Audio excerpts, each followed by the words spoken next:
오늘 우리가 계속해서 이제 이어나갈 이제 부분은요. 우리가 지난주 말미에는 이제 성경 해석의 여러 단계들을 우리가 보고 있는데, 성서 안에서 이미 해석이 이루어지기 시작했다라고 하는 거예요. 성서 내에서도 이미 이전 본문에 대한 나름대로의 해석을 가하고, 어, 새로운 뭐 텍스트를 기록하거나 새로운 전통들을 이제 만들어내는 그러한 모습을 볼 수 있습니다. 사실 뭐 그것마저도 사람이 만들었다라기보다는 그 시대에 필요한 하나님의 말씀인 거죠. 예. 같은 사건을 바라보고 같은 사건을 보고 해석하면서도 그런 이제 새로운 시각이 필요한 것이고, 또 하나님께서 주신 지혜죠. 네, 그걸 통해서 새롭게 풀어내는 그러한 몇 가지 대목들을 우리가 예로 이제 보았습니다. 그래서 그 다음 단계는 이제 신앙 공동체의 해석입니다. 제가 요 슬라이드에 이렇게 배경에 요 사진을 넣어 드렸는데, 제가 괜히 이 사진을 넣은 건 아닙니다. 그래서 한 가지 좀 말씀을 드리면, 또 이 수업에 함께 하시는 분이 그 질문을 주셨는데요. 요게 자료를 이제 다운을 받을 수가 없다라고 이제 말씀하셨는데, 그게 정확히 이제 자료 접속이 안 된다고 하시는 것인지, 어떤 특정한 자료 다운이 안 되신다는 것인지 제가 확실하게 이해는 못했는데, 제가 보여드리는 이 슬라이드는 제가 여러분들에게 보내드리는 그 메일, 안내 메일에 링크를 드렸습니다. 그래서 그걸 통해서 접속을 하실 수가 있겠고, 이게 이제 일반적인 PPT는 아니에요. PPT는 아니다 보니까 이게 뭐 다운이 되거나 이러지는 않습니다. 물론 이제 방법은 있는데 모양새가 별로 좋지는 않아서, 그래서 그냥 링크를 통해서 이제 보시는 용도로 사용하시면 될 것 같고, 이 링크는 뭐 웬만하면은 그냥 뭐 남아 있을 예정입니다. 제가 활동하는 한. 그러니까 이제 그런 부분 참고해 주시길 부탁드리겠습니다. 뭐 아무튼 요 배경을 보면 여기 이제 이스라엘 박물관 배경이고요. 이 고고학관 있는데, 아마 이제 성지순례 가보시거나 뭐 모든 성지순례 프로그램에 뭐 이스라엘 박물관을 방문하는 것은 아니지만, 이스라엘 박물관을 방문을 하신다면 보통은 이제 고고학관에 가십니다. 예, 그래서 이제 뭐 선사시대 때부터 해가지고 쭉 보죠. 그리고 이제 거의 이게 박물관 시간도 굉장히 빡빡하기 때문에 보통은 여기까지만 보통 봐요. 예, 이것도 사실 자세히 설명하기가 좀 쉽지는 않습니다. 바로 요 전 단계, 뭐 이제 예수님 시대에 뭐 사해에 띄운 배라든지 뭐 이제 그러한 정도까지만 보고, 이제 어 아이고, 이제 여기까지만 거의 봅니다. 예. 그리고 쑥 넘어가면 이제 이슬람 시대가 나오기 때문에 그것도 이제 좀 어, 1차적으로 우리에게 중요한 것은 아니기 때문에 건너뛰는 경우가 많이 있거든요. 근데 이제 이 부분은 뭐냐면, 기원후 4세기 비잔틴 시대 이후에 그 흔적을 보여주는 건데, 여기 보면은 회당이에요. 요거는 비잔틴 시대 회당. 왼쪽을 보시면 요 십자가가 있으니까 교회죠. 비잔틴 시대 교회. 이게 메노라 촛대 있고요. 요거 이제 유대교, 왼쪽은 이제 기독교. 그러니까 4세기, 기원 후 4세기 이후는 기독교하고 유대교가 공존하는 시대다 라고 하는 겁니다. 그리고 이제 여러분들 가버나움은 또 다 가보셨을 텐데, 가버나움에 가시면 비잔틴 시대 때 교회가 있어요. 이게 베드로의 집터라고 해가지고, 그리고 기념되는 교회의 터가 있고요. 팔각형. 아마 생각나실 겁니다. 가보신 분은. 그리고 또 거기랑 조금 떨어진 곳에 회당터가 있어요. 위에는 하얀색 그 석회암으로 만든 회당터가 있고, 그 다음에 그 아래는 뭐 예수님 시대 때 것이라고 여겨지는 검은색 현무암으로 된 회당터가 이렇게 층층이 쌓여져 있는 것을 보십니다. 그러니까 4세기 때의 그 회당하고요, 그 다음에 비잔틴 시대 교회가 같이 있었겠죠, 당연히. 아주 지근거려.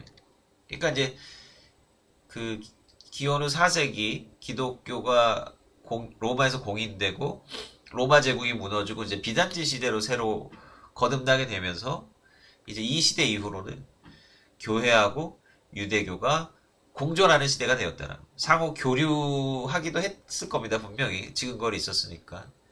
근데 문제는 뭐냐면요. 이 시대 때부터 기독교가 유대교를 엄청나게 핍박했다라고 하는 겁니다. 그러니까 이제 기독교가 유대교를 탄압한 역사는 굉장히 오래되었습니다. 예. 그게 뭐 이때로부터 해가지고 중세 시대 때도 말도 못했어요. 중세 시대 때 뭐 특히 이제 스페인이나 뭐 이제 이런 프랑스 이런 곳에서 유대인들은 그러니까 뭐가 사건만 나면 모든 게 표적이 다 유대인들이 되는 거야. 유대인들이 뭐 수천 명씩 강제 이주를 당한다거나 학살당한다거나 이런 일들은 계속 있어 왔고 또 근현대 시대에 들어와 가지고 나타난 인류 최악의 그 범죄라고 할 수 있는 홀로코스트라고 하는 것들도 결국은 유대인들의 시각에서 보기에는 기독교인들이 탄압한 역사예요. 왜냐하면 독일이 당시 루터교의 국가였고 그다음에 뭐 당연히 독일이 전쟁 나가기 전에는 기독교 정신이기 때문에 찬송가 부르고 그렇게 전쟁에 나가기도 했습니다. 그리고 이제 당연히 나치는 기독교인이라고 볼 수는 없습니다. 나치의 어떤 마인드는 기독교적 마인드는 아니지만 그런데 국민적인 단합을 위해서 이제 기독교를 내세웠던 그런 부분들도 있죠. 그러니까 이제 중요한 건 뭐냐면 이 4세기 이후로 유대교하고 기독교하고 이제 같이 공존하게 되는데 이게 탄압을 하잖아요. 그러면은 이제 뭐냐면 해석의 문제가 생기거든요. 성서의 해석의 문제가 생긴다라고 하는 거. 그러니까 기독교하고 유대교의 근본적인 차이는 뭐냐면 성서의 해석에 달려 있는 거예요. 우리가 구약 성서를 같이 공존하고 있지만 같이 공존하고 있다고 같이 공유하고 있다고 해서 이것을 같은 종교로 볼 수는 없습니다. 왜? 그 구약을 바라보는 관점이 완전히 다르기 때문에 그렇다라고 하는.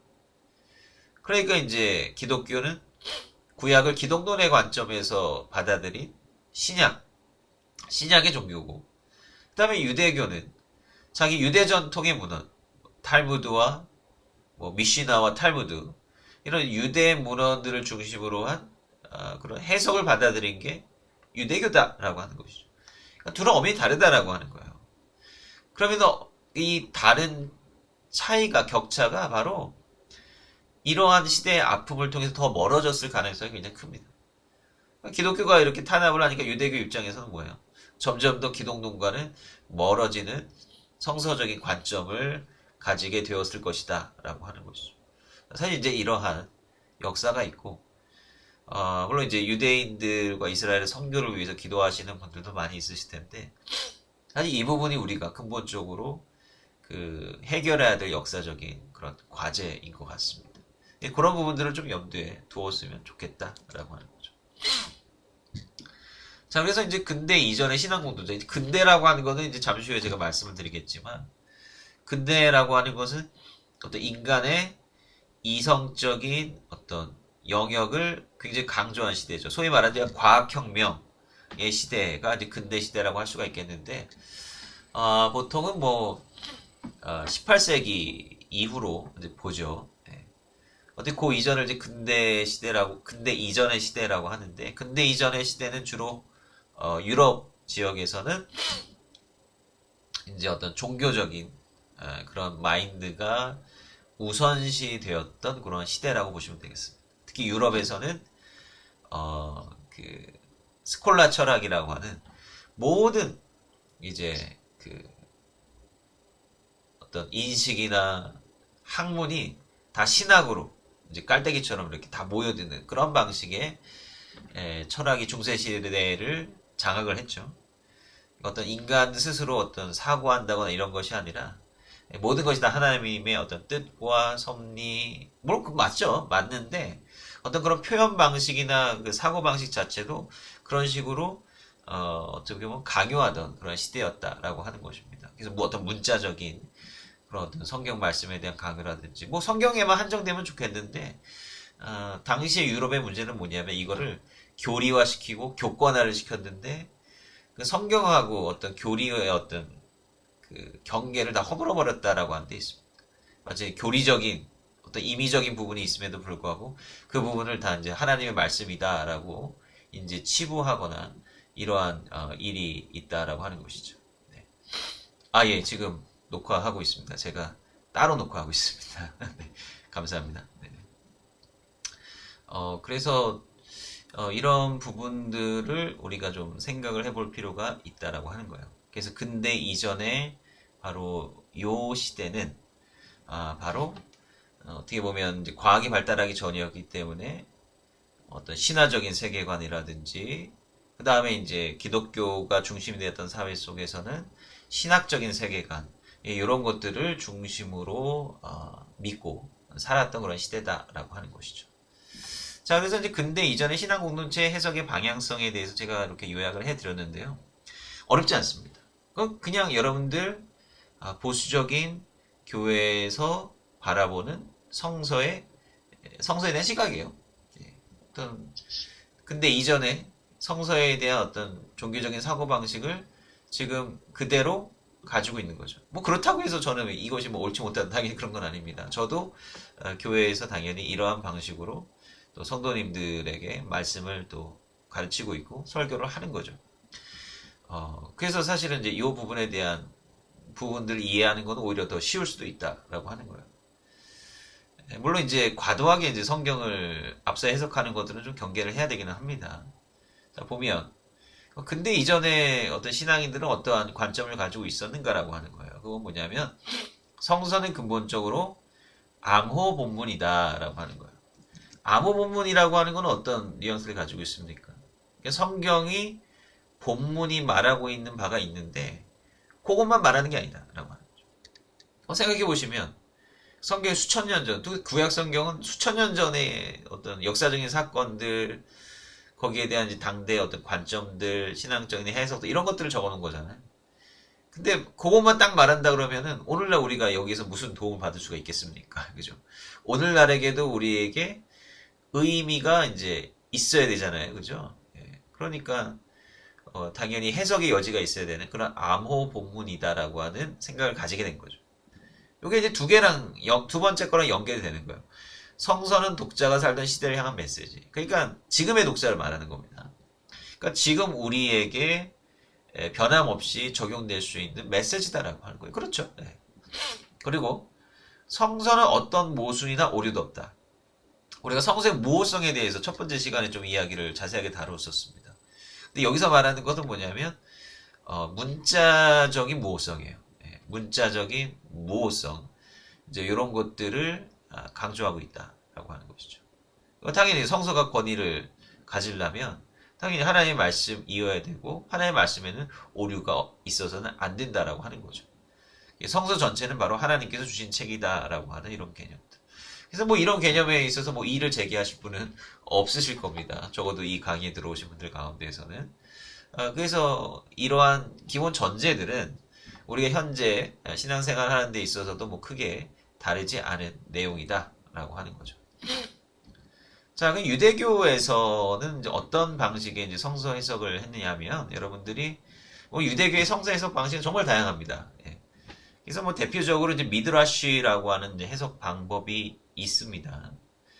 그래서 이제 미드라시라고 하는 말은 아주 후대에 나타났던 말입니다. 유대교 어떤 해석 전통이 생겨나면서 이제 생겨난 말이라고 할 수 있는데 히브리어로 다라시라고 하는 말입니다.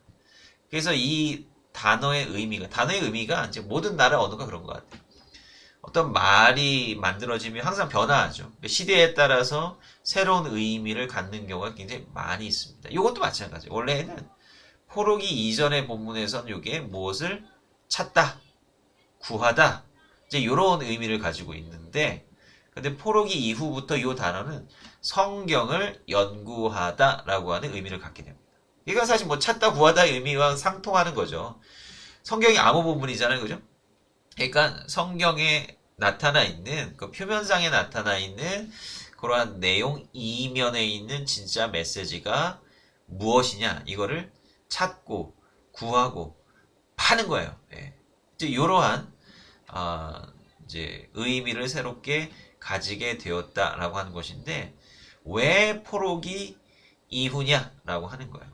제가 뭐 지난번에 에스라 이야기할 때 말씀드렸던 것 같기는 한데 좀 더 요거에 대해서 이제 첨언을 좀 드리자고 한다면 포로기, 이스라엘의 역사 그리고 성경의 전체적인 흐름을 이해하는 데 있어서 굉장히 중요한 것이 바로 성전의 파괴다라고 했습니다. 성전의 파괴. 그리고 이제 우리가 1차적으로 생각해야 되는 건 뭐냐면 1차 성전, 솔로몬 성전의 파괴입니다. 이게 이제 유다가 멸망할 때 기원전 여러분들 숫자 꼭 이거는 외우시라고 그랬습니다. 기원전 587년 슬래시 6년이에요. 뭐 둘 중에 하나만 외우셔도 됩니다.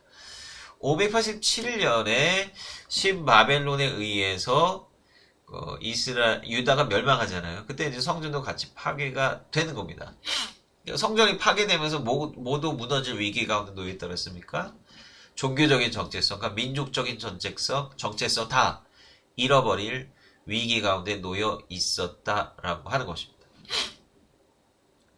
그러니까 이제 문제는 뭐냐면 우리가 언제 어떻게 속죄를 해야 되느냐라고 하는 거. 어떻게 속죄를 해야 됩니까? 결국은 우리가 어떤 신앙을 갖고 그 다음에 신앙을 갖는 경건한 생활을 하고 우리가 말씀을 듣고 그리스도인으로 살아가는 그 중요한 핵심이 무엇입니까? 우리 기독교 신앙에서 굉장히 중요한 게 뭐죠? 예수님의 십자가의 사역 아닙니까? 예수님의 십자가 사건의 굉장히 중요한 핵심이 뭐냐라고 하는 거예요. 의미가 뭐냐라고 하는 거예요. 이건 제사거든요. 예수님께서 십자가에 달리신 때가 언제입니까? 뭐 성금의 부활절이죠 라고 말씀하시고 이거는 이제 우리 기독교 절기고요. 그 이전 유대교 절기는 6월절이거든요. 그러니까 제사의 원형, 속죄제사죠. 이거는 속죄제사이면서 희생제사라고 하는 거예요. 대속의 제사라고 하기도 하죠. 내가 죽어야 되는데 나 대신 다른 존재가 죽어서 그 죄를 일시적으로나마 속하게 해주는 그 장치가 바로 제사다라고 하는 거예요. 이게 은혜예요. 이게 구약에서 나타난 제사의 중요한 은혜라고요. 그러니까 성경적으로 보면, 신앙적으로 보면 우리는 죄에서 벗어날 수가 없어요. 우리가 이제 창세기 이야기를 할 때 원죄에 대한 문제를 좀 이야기를 할 겁니다. 그 원죄라고 하는 것이 도대체 뭐냐? 그거는 이제 그때 생각을 해보기로 하고요. 우리 근본적인 죄의 문제에서 우리 스스로 자유로워질 수가 없다. 근데 하나님께서 이제 심판하실 때 하나님께서 내리시는 그 판결은 단 하나밖에 없다. 무슨 뭐 구속도 없고 뭐 아무것도 없어요. 하나밖에 없습니다. 그건 사형입니다. 죽을 죄밖에 없어요. 그런데 하나님께서는 바로 은혜를 우리에게 주셔서 우리 대신에 죽을 다른 존재를 예비해 두셨다라고 하는 게 구약에서는 짐승이잖아요. 가축이잖아요. 이게 중요한 차이다라고 하는 겁니다. 이게 중요한 그 제사의 핵심이다라고 하는 거예요. 그래서 일반적으로 뭐 우리나라 전통의 어떤 제사라든지 뭐 다른 나라 종교 전통에서의 제사는 굉장히 기복적인 그런 관점이거든요. 기브 앤 테이크예요. 이 제사는 기브 앤 테이크입니다. 제가 조상신에게 이만큼 드리니까 복으로 더 달라고 하는 거예요. 보통은 준 거보다 더 많이 복을 달라고 이야기를 합니다. 기브 앤 테이크로서의 기복적인 제사죠. 근데 구약에서 정해진 제사의 중요한 포인트는 뭐냐면 속죄의 문제다라고 하는 겁니다. 짐승을 바쳐서 드린 거는 짐승을 선물로 드리는 게 아니에요. 내가 죽어야 되는데 이 죄 없는 짐승이 대신 죽고 그 다음에 죽어가는 이 짐승을 바라보면서 다시는 이런 죄를 짓지 말아야 된다라고 하는 것을 상기시키는 과정이 제사의 과정이다라고 하는 거예요. 그러니까 예수님의 십자가 동일합니다. 근데 예수님의 십자가의 중요한 차이점이라고 하는 것은 뭐냐면 이거는 한 번의 제사로 영원한 속죄를 이루셨다라고 하는 게 굉장히 중요한 부분이다라고 하는 거예요. 영원성이라고 하는 것이 더해진다라고 하는 거예요. 일회성이라고 하는 것이 여기에 더해진다라고 하는 거예요. 이게 중요한 부분이죠. 그래서 어떤 교회에서 어떤 기복적인 신앙이라는 얘기도 그동안 반성적으로 많이 해오지 않았습니까? 그러니까 교회에서 어떤 기복신앙이라고 하는 것은 굉장히 위험한 거죠. 제사, 그리고 예수님의 십자가 사역의 본질을 다른 방식의 제사로 흐리게 만들어 버릴 수 있는 게 이 기복신앙이다라고 하는 거예요. 그래서 우리가 좀 분별을 잘 해야 된다라고 하는 거예요.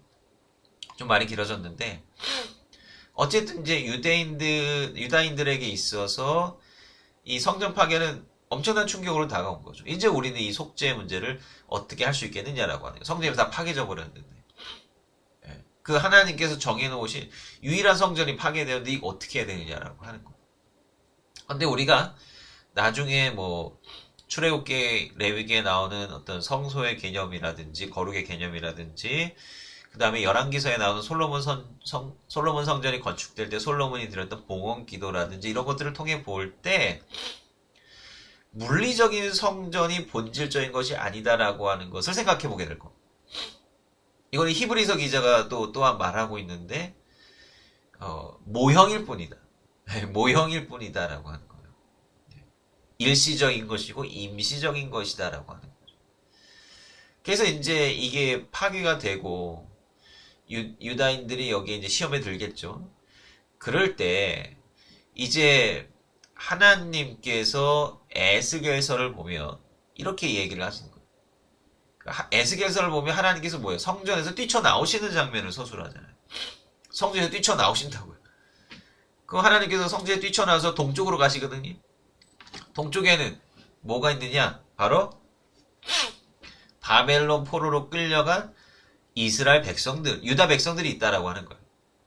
하나님께서 에스겔서 11장에 보면 이렇게 말씀하시거든요. 내가 너희들이 있는 곳에서 너희를 위한 잠깐 동안의 성소가 될 것이다 라고 하는 거예요. 이게 움직이는 성소죠. 성소는 움직인다는 거예요. 누가 움직이니까? 백성들이 움직이니까. 최초의 이스라엘의 성소인 성막도 움직이잖아요. 최초의 어떤 그 성소는 고정된 건물이 아니었다라고 하는 거예요. 처음부터 움직였다라고 하는 거예요. 그리고 처음에 하나님께서 성전을 짓기를 원치도 않으셨어요. 나중에 짓기는 하지만. 그래서 사실은 처음부터 성전은 고정된 건물이 아니다라고 하는 것을 말씀하셨다라고 하는 거예요. 설령 무너졌다 할지라도 문제없어 라고 하는 것이죠. 그래도 이제 무너졌으니까 이걸 대체하는 뭔가가 있어야 되잖아요. 그 대체하는 게 뭐냐? 바로 토라, 말씀이다 라고 하는 것입니다. 사무엘서에 보면 순종이 제사보다 낫다라고 하는 말씀이 있잖아요.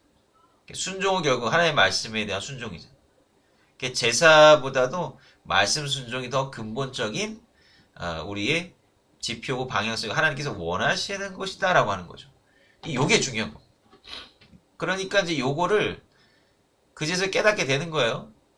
그래서 패러다임의 전환, 이스라엘 종교의 패러다임의 전환이 생겨나는데 그게 성전 중심의 종교에서 말씀 중심의 종교로 이행하는 겁니다. 이행하기 시작하는 겁니다. 그래서 1차 성전 파괴 이후에 당연히 제사장들이 제사를 드릴 곳이 없으니까 이제 지위를 상실하게 되죠. 그리고 예언자들 또한 그 전통이 상실됩니다. 우리 이제 기독교 전통에서는 뭐 지난번에도 말씀드렸지만 마지막 예언자를 세례 요한이라고 보죠. 근데 뭐 이제 유대인들 입장에서는 학계, 스가랴, 말라기 이후로 예언자 전통이 완전히 끊어졌다라고 이야기를 합니다. 그리고 실제 포로 이후에 예언자들에 대한 언급이나 또 중요성이 현저하게 떨어져 버립니다. 느헤미야서 같은 거 보면 예언자가 사기꾼으로 등장해요. 그러니까 이제 예언 전통도 이제 끝나는 겁니다. 왜 끝나느냐? 사실 예언자는 국가가 안정적으로 있었을 때 유지되었던 그런 제도죠. 그리고 이제 예언자는 뭔가 이제 국가적인 어떤 시스템상 왕실 예언자도 있었고, 그 다음에 어떤 그러한 예언자 전통이 안정된 국가에서 대를 이어서 내려가면서 뭐 예언자 학교라든지 뭐 이러한 기관들을 통해서 예언자들이 계속해서 배출이 되었다라고 하는 것이죠. 근데 문제는 국가가 무너지고 난 다음입니다. 국가가 무너지고 난 다음에 예언이 진짜 참된 예언이냐 거짓 예언이냐를 이거를 분별해 줄 수 있는 뭐 수단과 이런 통제할 수 있는 것들이 완전히 다 사라져 버렸다라고 이제 보시면 되게 다 흩어져 버렸잖아요. 없어요. 예. 그러니까 내가 말씀 들었고 내가 진짜 예언자라고 해서 자기 주장만 하는 사람들이 여기저기서 나타나는데 대부분은 다 거짓 예언자다라고 하는 거죠. 그러면은 이거를 어떻게 무엇이 하나님의 말씀이고 무엇이 하나님의 말씀이 아닌가?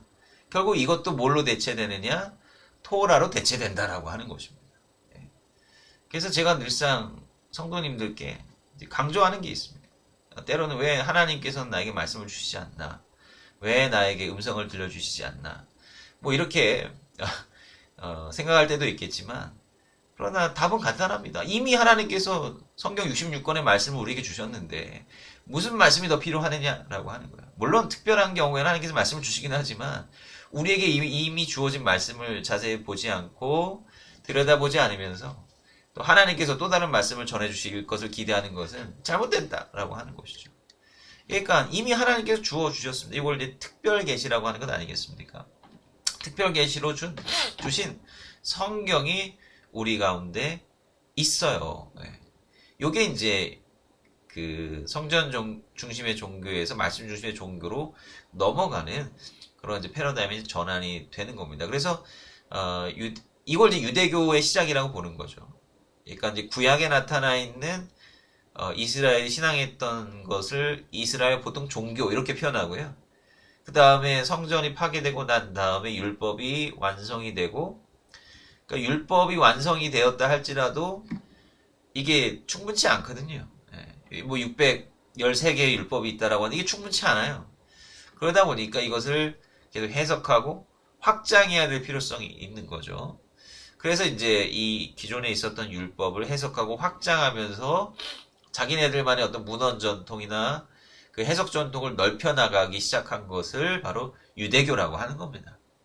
그래서 유대교는 말씀을 해석하고 확장하는 종교라고 보시면 되겠고요. 기독교는 바로 이 유대교 전통에서 나온 거죠. 기독교도 사실 유대교의 유산을 갖고 있는 겁니다. 특별히 유대교 전통이라고 하면 사실은 바리새파 전통이라고 볼 수가 있는데, 왜냐하면 바리새파 사람들이 성경을 해석하는 사람들이었기 때문이다라고 하는 것이죠. 예수님께서 말씀을 전해주실 때 회당에서 하셨잖아요. 회당은 바리새파 사람들의 주된 공간이었습니다. 말씀을 해석하는 곳이거든요. 그리고 예수님 스스로도 바리새파의 어떤 힐렐이나 이러한 분들의 가르침을 또 인용하기도 하셨어요. 그리고 뭐 바울도 그거 자체를 별로 명예스럽게 생각하지는 않지만 자기를 바리새파 중에 바리새인이라고 이제 이야기하고 있지 않습니까? 그러니까 바리새인의 영향을 당연히 받고 나름대로의 어떤 방식으로 그 전통을 기독교 틀에서 새롭게 적용한 사람이 바로 바울이다. 바울도 해석하는 거예요, 그죠? 구약을 예수님 중심으로 해석한 사람이 바로 바울이다라고 하는 거예요. 그래서 우리가 사실 어떤 면에서 보면 유대교를 올바르게 좀 잘 이해하고 어떤 면에서는 또 배우는 것도 필요하다라고 하는 거죠. 자, 그 다음에 이제 뭐 계속해서 이제 이어서 보면 유대인들이 했던 이제 미드라시적인 이제 방법이 뭐냐라고 하는 걸 볼 때 이제 성서 구절의 어떤 인용, 암시, 유추 문제 이런 거라고 하는데, 이제 이 유대인들이 이제 새로운 이제 성서 해석을 할 때, 뭐 이 본문을 해석을 할 때 이제 다른 성서 구절에서 이 말씀을 끌어온다든지, 그 다음에 어떤 성서 구절 안에서 어떤 의미가 있는지를 유추해내는 거예요. 특별히 이 알레고리적 영적 풀이라고 하는 부분인데, 알레고리에 대해서는 조금 이따가 제가 좀 자세히 예를 들어 설명드리겠는데, 영적으로 해석하는 거예요. 그러니까 옛날에 출애굽 사건을 그냥 역사적인 사건으로 두는 게 아니라 그냥 그대로 받아들일 수도 있겠지만 거기서 멈추는 것이 아니라 이것이 영적으로 어떤 의미가 있는지를 풀어내는 거예요. 혹은 뭐 윤리적인 의미를 끄집어낸다든지, 혹은 심지어 성서를 다시 쓴다. 쿰난 문서를 보면 성전 문서가 있습니다. 대표적인 게 이제 성전 문서가 이 성서를 다시 쓴 해석이라고 할 수가 있는데, 쿰난 사람들은 성전을 별로 좋아하지 않거든. 왜? 성전이 싫어서 나온 사람이에요. 왜 싫습니까? 왜냐하면 당시 성전의 대제사장이 하스모니안 왕조의 왕들이 대제사장직을 겸직을 하거든요. 그러니까 이제 마음에 안 드는 거죠. 왜? 성전의 대제사장직은 솔로몬 성전의 첫 번째 대제사장이었던 사독의 계열에서 해야 되는 거예요. 근데 하스모니아 왕들이 그것까지 겸직을 해버리니까 마음에 안 드는 거예요. 이건 잘못된 제사 우리가 동의 못한다. 그래서 예루살렘 다 빠져나옵니다. 그래서 이제 소위 에세네파라고 하는 사람들이 중심이 돼서 만든 게 쿰단 공동체죠. 그러니까 여기 보면 우리가 바라는 성전의 모습은 이래야 된다라고 하는 아주 이상적인 모델을 꿈꾸면서 성전 문서라는 걸 만들어요. 이게 쿰단에서 발견된 두루마리 중에 제일 긴 거. 9m 갑니다. 이사야서 66장 두루마리가 66장을 수록하고 있는 두루마리가 7m인데 성전 문서는 9m로 2m가 더 길어요. 엄청나게 긴 문서입니다. 근데 이걸 보면은 이 사람들이 뭐 어떤 열왕기서라든지 뭐 역대기서라든지 뭐 그다음에 출애굽 이 성막에 관한 문서라 부분이라든지 이거 다 끌어와가지고 다시 재배열을 하고 다시 써요. 그래서 그들이 생각할 때에 이상적인 성전의 모델을 다시 만듭니다. 네. 그게 이제 거대한 성전입니다. 이게 사실 예루살렘 성전산에서 건축될 수 없는 엄청난 거대한 성전 모델을 만들어 버립니다. 네, 이런 식으로 다시 성서를 재구성하기까지 하는 그런 해석 방법을 사용하기도 합니다. 예를 들면 이제 이러한 해석 방법이 있어요. 창세기 22장의 그 이삭제물 이야기죠. 근데 22장 1절에 보면 바이 아할 하드바림 이 그 일 후에 이런 구절로 시작을 해요. 그 일이 뭐냐? 뭐 이제 21장에서 자연스럽게 이제 이렇게 이어지는 거라고 이해를 한다면 그 일들이라고 하는 거는 뭐 이삭도 낳고 아비멜렉하고 브에셰바에서 언약도 맺고 그래서 우물 얻어서 땅에 정착하면서 살고 뭐 이런저런 일들을 말하는 것이라고 우리는 생각을 하겠죠. 그런데 이제 유대인들 해석자들의 입장에서는 이게 조금 더 심오한 의미가 있다라는 생각을 했던 모양이에요. 그래서 이제 이런 해석을 내놓습니다. 그 일들 후에라는 시간은 하나님과 사탄이 아브라함이 정말 자식을 바칠 만한 믿음을 갖고 있는가에 대한 대화를 나눈 후를 말하는 것이다. 이게 뭐예요? 어떤 해석 방법입니까? 다른 성경을 끌어서 하는 해석 방법. 어떤 성경? 욥기. 시험이라고 하는 주제가 욥하고 아브라함하고 공통되잖아요. 그죠? 그리고 이 시험은 그냥 시험이 아니라 엄청난 시험입니다. 자신의 자식까지도 희생시켜야 되는 그런 시험이죠. 그래서 이제 이런 대단한 시험이 어떻게 이루어졌느냐. 유대인들은 질문하는 거예요. 아니 어떻게 의로우신 하나님이 어떻게 아브라함에게 물론 나중에는 이걸 거두게 하셨지만 아브라함에게 이렇게 어려운 힘겨운 이런 시험을 주셨을까라고 한 물음표를 한 거예요.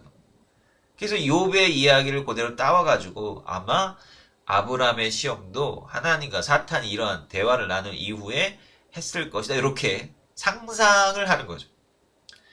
그러니까 유대인들의 해석 방법의 가장 대표적인 게 뭐냐면 그 구멍 메우는 거예요.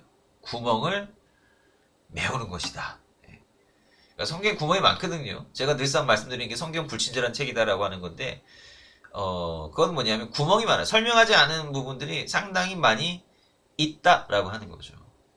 그래서 유대인들이 상상을 통해서 때로는 과도한 상상입니다만 상상을 통해서 그 남아있는 구멍들을 메우고자 하는 그런 노력들이 있어요. 뭐 재밌습니다. 이제 이런 방식입니다. 그다음에 요세푸스, 뭐 요세푸스는 흔히 우리가 유대 역사가라고 잘 알고 있죠. 이 역사가라고 하는 거에 대해서 좀 생각을 해볼 필요가 있는데 고대의 역사가는 어떤 사람들이었을까라고 하는 거예요.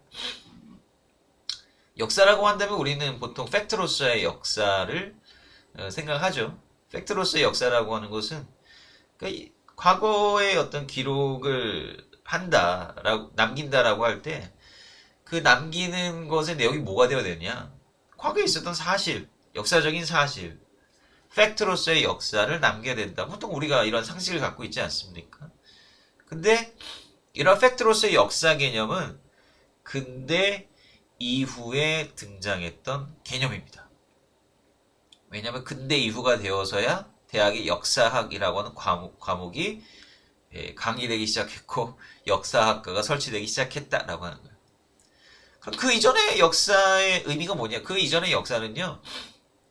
그러니까 옛날 옛적에 소위 말하는 우리식으로 말하면 이제 단군 신화 이런 느낌의 역사다라고 하는 거예요. 그건 뭡니까?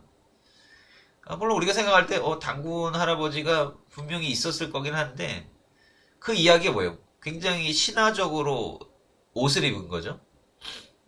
그래서 이제 학자들이 그 역사를 팩트로서의 역사로 이제 풀어내지 않습니까? 사실은 이제 곰하고 호랑이 이야기는 곰 토템 민족하고 이제 호랑이 토템 민족이 있었는데 이 사람들이 경쟁을 해서 결국은 이제 환웅이죠. 환웅이 중심이 된 그 민족하고 결합을 해가지고 단군이 이제 출생을 했고 거기에 이제 고조선의 바로 유래가 된 것이다. 이제 이렇게 신화에서부터 팩트로서의 역사를 끄집어내려고 이제 노력을 하는 거죠. 물론 근거가 굉장히 좀 희박하기는 합니다만은. 그러니까 옛날 사람들은요, 과거의 이야기를 할 때 각색을 많이 했다. 각색.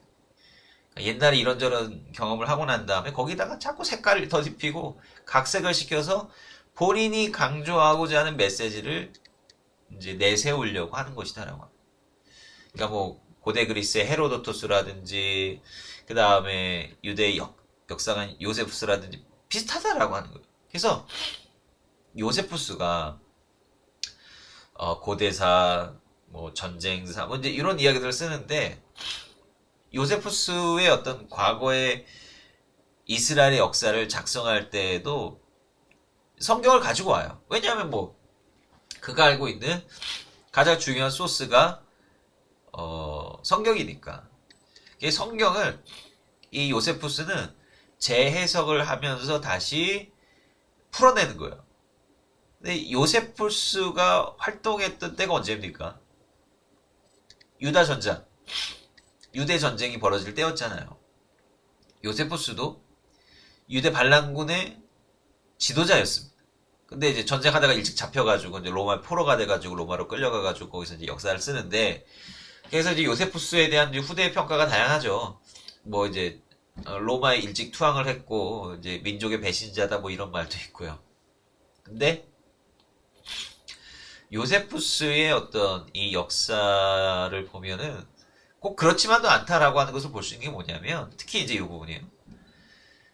이스라엘 왕 사울하고 그의 아들들 뭐 이제 요나단을 포함해서 그의 아들들이 길보아산 전투에서 블레셋 사람들에게 죽잖아요. 그러니까 우리는 그걸 어떻게 이해합니까?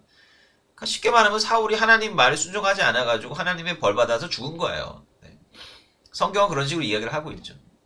근데 요세푸스는 그거를 그대로 받아서 쓰지 않고요. 그 사울하고 그 아들들이 싸우는 장면을 굉장히 리얼하고 특별히 장렬하게 묘사합니다. 그러니까 우리가 영화에서 마치 얼마 전에 했던 고려거란 전쟁에서 갑자기 생각 안 나네.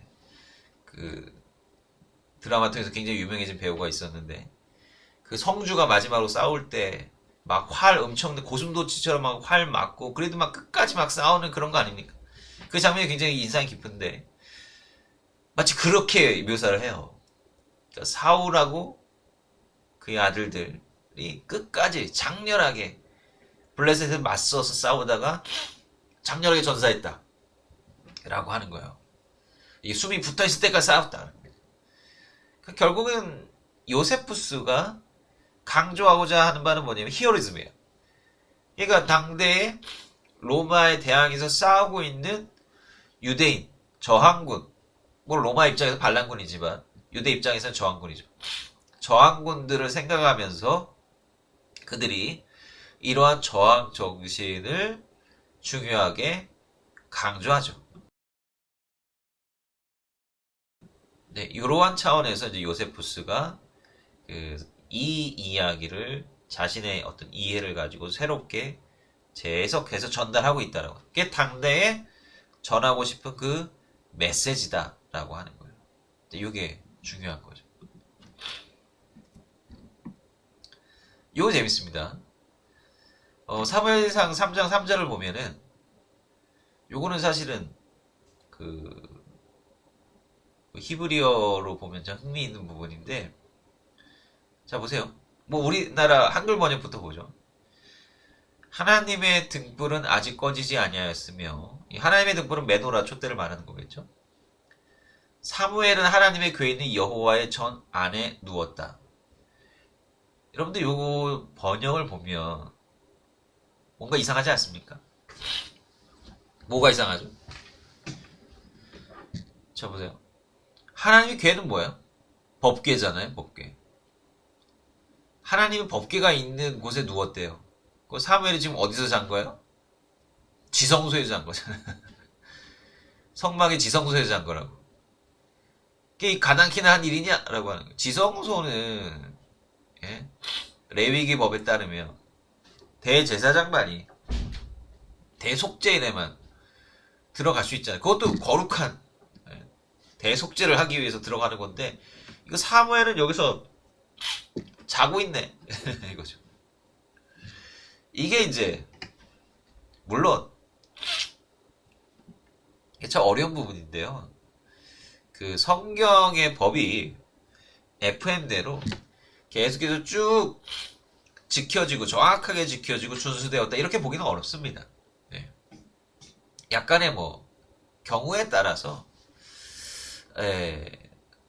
새롭게 변형되어 적용되거나 뭐 일정 부분 조금 느슨하게 받아들여진 부분들도 있었던 것 같아요. 예.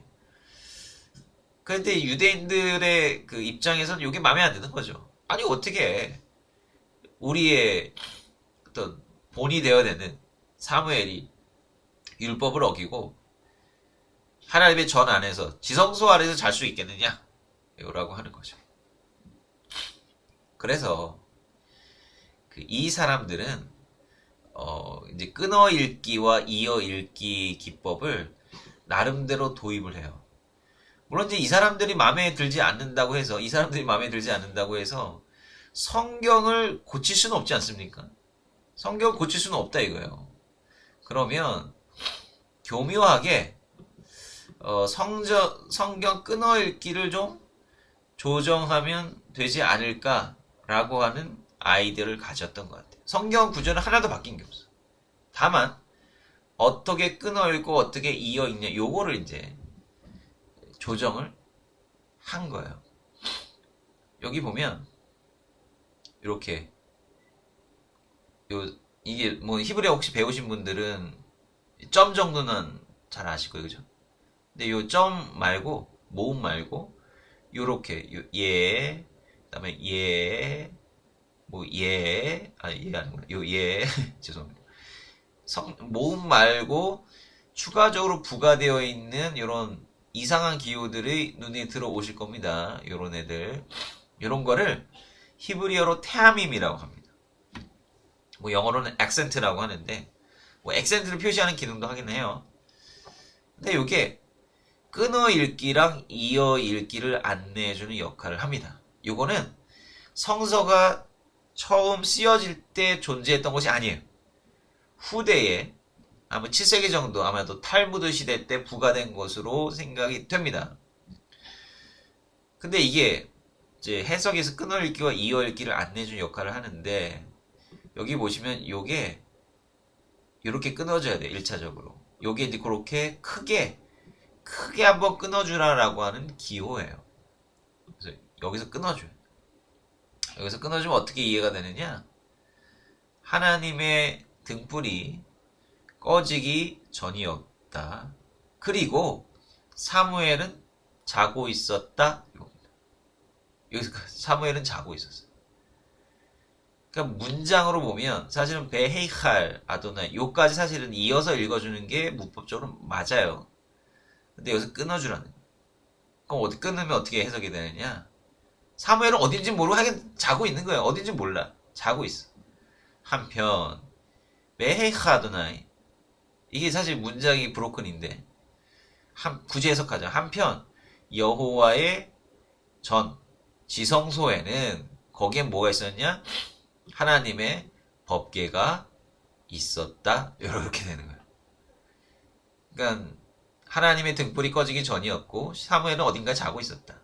한편 하나님의 전에는 하나님의 궤가 있었다. 이게 무슨 말이에요? 아무 의미 없는 문장인 거 사실은. 사실 아무 의미가 없어요. 이게 뭐 하는 얘기입니까? 근데 사실 이 구문의 의도는 뭡니까? 사무엘이 하나님의 궤 옆에 자고 있을 때 하나님의 음성을 들었다는 얘기 아니에요, 그죠? 근데 이제 유대인들 입장에서는 아니 어떻게 사무엘이 그렇게 하나님의 법궤 안에서 잘 수 있어? 이거는 가당치 않은 일이야 라고 해서 이제 이런 식으로 무리하게 끊었다라고 하는 거예요. 그래서 이런 식으로 교묘하게 자신들의 해석을 덧붙였다라고 하는 거죠. 그 이제 우리가 이제 이렇게 보면 뭐 요세푸스의 해석도 그렇고, 그 다음에 뭐 아브라함 창세기 22장에 대한 어떤 덧붙인 미드라시적인 주석도 그렇고요. 좀 그렇잖아요, 그죠? 상상력이 너무 필요해. 상상력이라고 하는 것은 결국은 별 근거가 없다는 얘기죠. 유대인들도 가만히 이제 이러한 해석들을 보니까 이게 너무 나간다 싶은 거죠. 이거 너무 나간다. 그래서 우리 문자에 좀 치중을 하자. 그래도 본문이 1차적으로 말하고 있는 의미가 뭔가 너도 나도 그냥 아무렇게나 해석하지 말고 좀 문자적인 의미에 좀 집중을 해보자 라고 해서 이제 그런 해석의 움직임이 보이는데 이걸 패샤트라고 하고요. 이때 이제 뭐가 발전하냐면 요게 한 이제 12세기 요 정도가 되는데 요때 이제 뭐가 발전이 되냐면 문법서가 만들어져요. 라쉬, 뭐 라닥, 뭐 이제 이런 사람들이 대표적으로 중세 유대인 문법 학자들입니다. 우리는 이제 히브리어 문법책이 처음부터 있었을 것 같은데 그렇지 않아요. 히브리어 문법책의 역사는 굉장히 뒤늦게야 만들어지기 시작한다라고 하는. 그리고 서구의 문법책은 뭐 한 19세기 정도는 돼야 이제 문법집 다운 문법책이 독일에서 나오기 시작합니다. 뭐 후펠트나 뭐 이런 사람들에 의해서.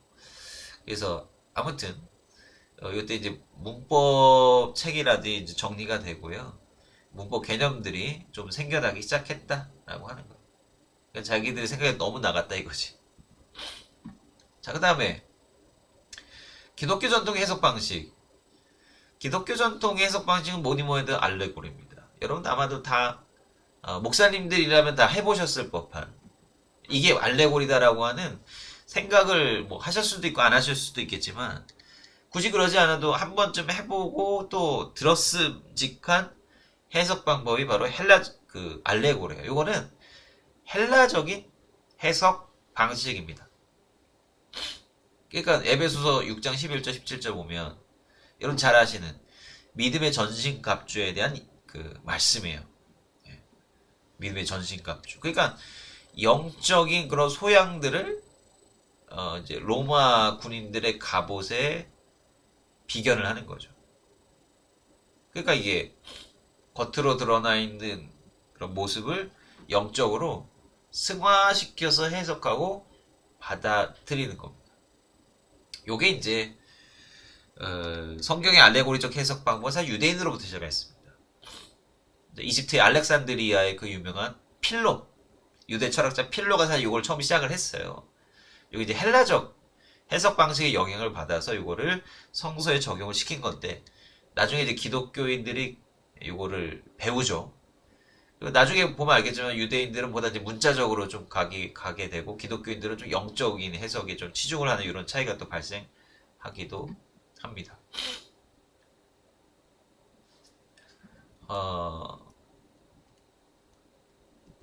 이제 대표적으로는 이제 뭐가 있냐면 그 출애굽기에 대한 해석 방식이죠. 출애굽 역사에 대한 해석 방식. 예를 들면 이런 거죠. 이스라엘이 이집트로부터 자유케 되자 노예였던 이스라엘이 하나님에 의해서 자유케 되었다. 이거 영적으로 어떻게? 이거 쉬워요. 영적으로 어떻게 해석하겠어? 보통 이렇게 해석하시죠. 죄에서 구속되었던 우리를 하나님께서 예수 그리스도의 피를 통해서 자유케 하셨다. 요 사건이에요. 그대로 이제 영적으로 승화시키는 거죠. 그러니까 이런 해석이라고 보시면 되겠어요. 성경에 있는 이야기를 영적으로 해석한다.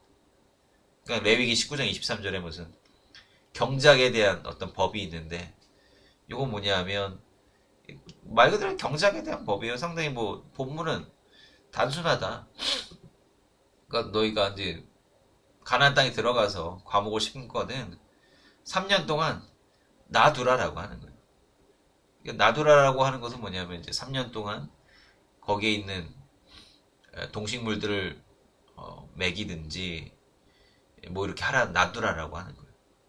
그리고 이제 농사법에 따르면 3년은 지나야 이제 그나마 먹을 수 있는 퀄리티의 그 나무들이 있거든요. 약간의 이제 농경에 대한 지식과 그 땅에 대한 존중 이런 것들이 이제 함유된 법인데, 이게 우리 무슨 의미가 있냐 이거지. 우리 무슨 의미가 있습니까? 이걸 영적으로 그래서 해석을 하는 거예요. 그래서 뭔가 이 이미지는 이제 어떤 신자가 그 이제 믿음을 갖기 시작했을 때 이제 처음에는 뭔가 시험도 많고 도전도 많고 하다라고 하는 거죠. 근데 이제 시간이 걸린다는 거예요. 이제 뭔가 믿음이 성숙되고 자라날 때까지. 이런 이제 의미로 해석을 하는 거죠. 그러니까 우리가 뭐 큐티 하거나 할 때 하는 방법이죠. 그리고 이제 기독교 전통에서 중요한 해석 방식 중에 하나는 모형론적인데, 기독교에서 가장 중요한 그리스도론입니다. 모든 건 다 그리스도를 향해 있는 거예요. 그러니까 구약에 나타나 있는 사건은 그림자다라고 하는 거죠. 사실은 이제 그 신약 성경 자체가 그리스어로 기록되어 있잖아요. 신약 성경 히브리어로 기록된 책이 아니라 그리스어로 기록되어 있어요.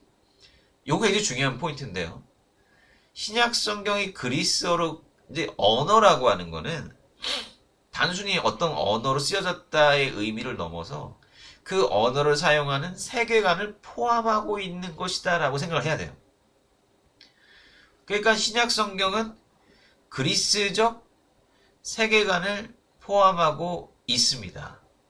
그러니까 그리스적 표현 방식, 그리스적인 개념으로 복음을 전하고 있는 거예요. 왜냐하면 신약 성경의 독자는 대부분 헬라 문화권에 있던 사람들이니까 라고 합니다.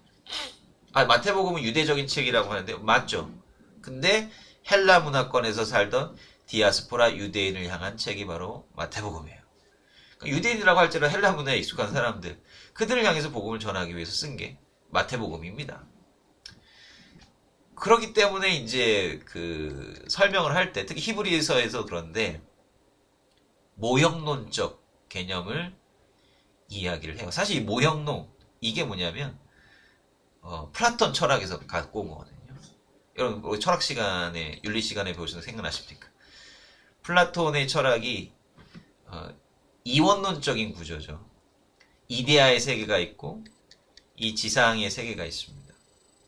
그러니까 이데아의 세계는 모든 게 다 완벽한 거예요. 예를 들면 이제 저도 이제 의자에 이 검은 싸구려 철제 의자에 앉아 있습니다. 여러분들은 더 좋은 의자에 앉아 계실 수도 있고, 다양한 의자가 있지 않습니까? 다양한 의자인데 이 의자들은 영원하지가 않아요. 시간이 되면 다 없어져 버려. 다 썩어져 버리고. 그리고 완벽한 의자가 없어. 제가 앉아있는 의자는 오래 앉아있으면 엉덩이가 너무 아프고 너무 불편해. 아무리 좋은 의자라도요, 항상 편할 수는 없습니다. 다양한 의자가 있어요. 우리를 완벽하게 포근하게 해주는 의자는 이 세상에 존재하지가 않아. 다 약점이 있다. 완벽하지 않아. 근데 저 이데아의 세계는 완벽한 의자가 있어요. 그 의자를 모든 속성을 다 포괄하는 완전한 의자가 저 이데아에 있다고. 그게 이제 사실은 그리스적인 내세론이죠. 우리는 이제 그게 이제 천국으로 이제 생각을 할 수가 있는 것이고. 완벽한 세계. 근데 이제 요 이데아의 세계는 아주 빛의 세계고요. 이 세상은요, 그 빛을 비춘 이데아의 물건이 빛으로 인해서 이 세계 가운데 왜 그림자로 전해진다. 그러니까 우리 눈앞에 보이는 거는 완전한 세상이 아니라 이데아에 있는 완전한 세계에 대한 그림자일 뿐이다라고. 이 히브리서 기자는 성막이 하늘에 있는 완전한 성소의 그림자다라고 이야기를 하고 있어요. 이 성막은 완전한 것이 아니다. 무너져도 괜찮다. 이 이야기를 하는 거예요. 그러니까 이제 성경을 바라보는 데 마찬가지예요. 구약에 있는 모든 사건들은 예수님의 그림자일 뿐이다라고 이야기를 합니다. 예를 들면 창세기 22장 이삭 제물 이 사건도 그리스도의 십자가를 예시한 것이다. 이삭이 나무짐 지고 가잖아요. 그 십자가 예수님께서 십자가 지고 가신 그 사건을 예표하는 것이다. 예표라는 표현 많이 쓰죠. 예표하는 것이 이런 식으로 이야기를 많이 하는 겁니다. 그래서 이런 식으로 이제 해석을 한다라고 하는 거죠. 이제 흥미로운 거는 이제 그 양이 가시나무 덤불 사이에 끼어 있었잖아요. 그 가시나무 그게 이제 예수님의 멸류관 요거를 이제 상징하는 거죠. 왜냐하면 양이 그 가시나무에 걸려 있었으니까 예수님의 가시 멸류관을 상징하는 것, 예표하는 것이다. 이 어거스틴이 쓴 해석인데 상당하지 않습니까? 네. 상당히 영적으로 영감을 주는 해석이다라고 합니다. 이런 방식의 해석을 했다라고 합니다. 그래서 이제 요게 네 가지 꽈드리가라고 해서요. 옛날 로마 시대 때 사륜전차, 그러니까 말이 사기통이죠. 죄송합니다. 사마력이죠. 말이 네 마리가 이제 끌고 가는 그 전차의 모습을 알레고리적으로 승화시켜서 이런 네 가지 해석 방식을 가르쳐 주었습니다. 그래서 문자적 의미는 여러분들 설교하실 때 요 절차에 맞춰서 설교하시면 괜찮아요. 문자적 의미는 하나님과 우리 조상들의 행적을 가르치세요. 먼저 문자적인 의미를 얘기해 주라라고 하는. 예를 들면 아까 얘기했던 출애굽. 이스라엘 백성이 애굽의 노예로 있다가 해방되었습니다. 두 번째, 알레고리는 우리의 믿음과 신앙을 찾게 한다. 영적인 해석이에요. 이것은 우리가 죄 가운데 있다가 하나님의 역사로 말미암아 죄에서 구원해서 자유로운 존재가 되었음을 의미하는 겁니다. 도덕적 의미는 매일 삶의 지침을 제공한다. 그러므로 우리는 이제 더 이상 하나님 앞에 불순종이어서 윤리적인 도덕적인 죄를 범하여서는 안 됩니다. 경건한 삶을 살아야 됩니다. 그 다음에 영적 의미는 우리가 지향해야 될 방향을 보여준다. 이제 앞으로의 우리가 어떠한 영적인 삶을 살아야 될지, 광야에서 시험이 있다고 할지라도 그것을 이겨내서 하나님께서 약속하신 가나안 땅 천국으로 들어가야 됩니다. 이렇게 설교가 끝나면 아주 완결된 좋은 설교가 되는 것이죠. 그래서 사실 이 네 가지의 지침, 굉장히 오래된 고전적인 지침이긴 하지만 상당히 좋은 메시지, 설교의 모델이 될 수도 있다라고 하는 걸 생각해 보니 이런 식으로 성경을 해석하고 받아들였다라고 하는 것입니다. 시간이 꽤 걸리네요. 네. 자, 근대적 이제 근대 시대로 가야겠죠. 근대적 성 시대가 들어옵니다. 그 이전에는 사실은 이제 제가 근대 이전의 해석 방식이라고 하는 것을 제가 말씀드렸을 때 여러분들이 뭐 그렇게 크게 뭐 어렵다거나 뭐 이제 용어가 좀 생소해서 그럴 수는 있는데 크게 어렵다거나 와닿지 않다거나 이러지는 않았을 거예요. 왜냐하면 그게 오늘날의 교회에서도 여전히 중요하게 적용되고 있는 지침들이기 때문에 그렇다라고 하는 거예요. 그러니까 이게 이제 중요한 거죠. 근데 이전이라고 해서 우리가 뭐 옛날 거 이런 게 아니라 우리에게 중요한 지침이고 가르침이다라고. 이걸 이제 한켠에 가지고 있어야 되는 것이고 또 다른 한편에 이게 너무나 또 치우치면 안 되지 않습니까? 이 근대 이전의 성서 해석 방식이라고 하는 거에 가장 중요한 문제는 뭐냐면 자의적인 요소가 강하게 나타날 수 있다라고 하는. 알레고리의 그 해석 방식의 약점이 그거거든요. 해석의 근거가 뭐냐? 너무 앞서 나가는 거 아니냐? 그런 거야. 그러니까 본문과 메시지와의 어떤 연관성이 긴밀하게 있어야 성서적인 설교라고 할 수가 있는데 어떤 경우에는 좀 멀리 떨어져 버려요. 그래서 이제 보통 주제 설교라고 하지 않습니까? 주제 설교의 약점인데 내가 말하고 싶은 게 있어. 제가 말하고 싶은 바가 있어요. 근데 말하고 싶은 게 너무 앞서다 보니까 성경은 뒷전이 돼버려. 내가 말하고 싶은 바를 먼저 얘기하고 성경을 자꾸 끼워 맞추게 된다. 이 비스무리한 성경이 어디서 끼워 맞춘다라고 하는. 그럼 결국 그게 진짜 온전한 진리의 메시지가 될 수가 있겠느냐라고 하는 거예요. 이게 물음표죠. 그렇기 때문에 균형이 있어야 되는데 이러한 자의적인 해석의 위험성에 균형을 맞춰줄 객관적인 해석의 방법론이 필요한데 그게 근대 이후의 성서 해석 방법이다라고 하는 거죠. 그걸 이제 좀 더 우리가 살펴보려고 하는 거죠. 그래서 근대 이전의 성서 해석 방식의 어떤 특징들을 몇 가지를 요약을 하면 첫 번째 위로부터의 성서 해석이다. 전제가 있어요. 이 해석 방식은 아무나 했던 성서 해석이 아니라 위로부터의 성서 해석, 즉 교권, 성직자, 종교 엘리트 이 사람들만이 할 수 있었다. 왜? 성경을 아무나 볼 수가 없거든요. 성경을 아무나 볼 수가 없어요. 왜? 일단 언어 이게 히브리어 유대인들이 히브리어 못 읽습니다. 못 읽었습니다. 그러니까 여러분들 히브리어 유대인들이라고 해서 히브리 다 아는 것 같아 보이죠? 물론 이제 오늘날에는 현대 히브리어가 탄생을 했기 때문에 그 히브리어 기본적인 문법도 잘 알고 어느 정도 읽어요. 그런데 그 이전에 유대인들 이미 히브리어 안 쓴 지 오래. 예수 시대 때도 아람어 썼잖아요. 이미 히브리어 안 쓴 지 오래요. 그리고 그래서 이전에 썼던 성서 히브리어 잘 못 읽었을 겁니다. 그리고 읽고 싶어도 읽을 수가 없어요. 왜? 성서를 구할 수가 없었어요.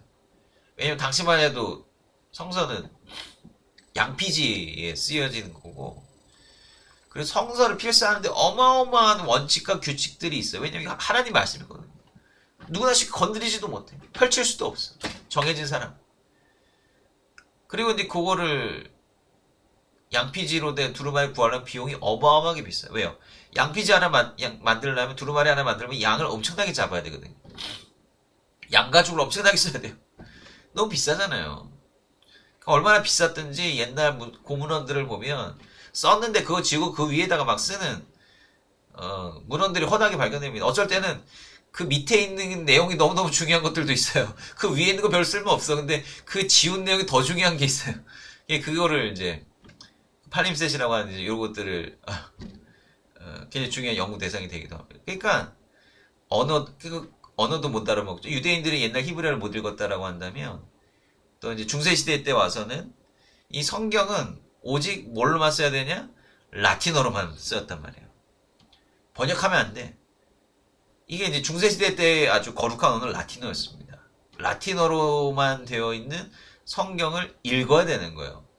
라틴어는 이제 우리식으로 말하면 한자라고 생각하시면 돼요. 온통 다 한자식으로 된 그 성경만 딱 보라. 누가 읽습니까? 그리고 마찬가지로 가격. 옛날에 교회에서 보는 성경 하나 구하려면 집1채 가격이에요. 왜냐하면 옛날 성경도 역시 양피지나 이런 아주 귀한 재료로 만들어졌고 하나님의 말씀이라고 해가지고 무슨 금박이로 막 치장하고 그래서 이게 집1채 가격이 되는 걸 어떻게 구할 수가 있겠느냐고. 그러니까 이러한 해석의 한계성을 가지고 있었다라고 하는 것이고요.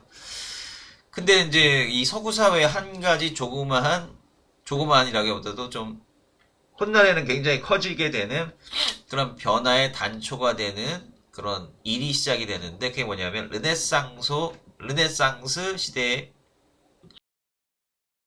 시작입니다. 그러니까 르네상스를 시대라고 표현하지는 않죠. 중세시대, 르네상스 이렇게 얘기는 하잖아요. 르네상스는 일종의 사조, 어떤 생각의 흐름, 요걸 의미하는 거예요. 중세시대예요. 네. 근데 르네상스의 시대 정신이 뭐냐?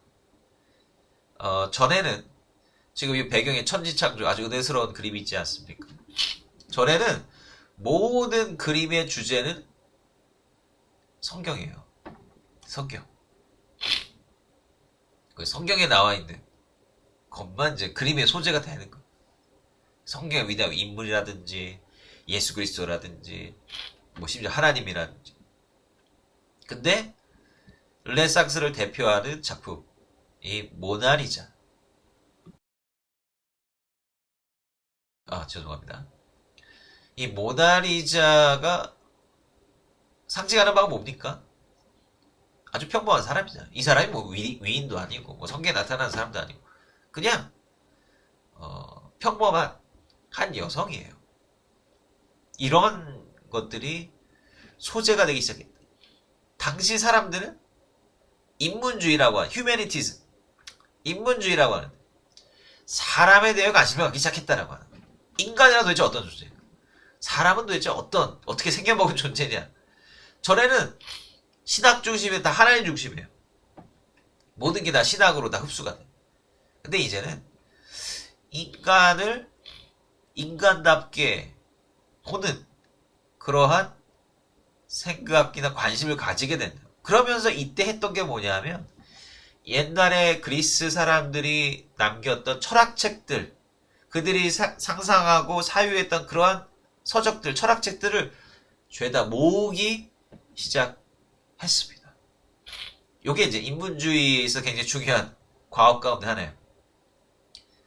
이게 뭐 불경하고 이단적이다라고 해서 멀리했던 그런 서적들을 다시 모아서 이 세계에 대한 그리고 인간에 대한 자기만의 이해를 갖자.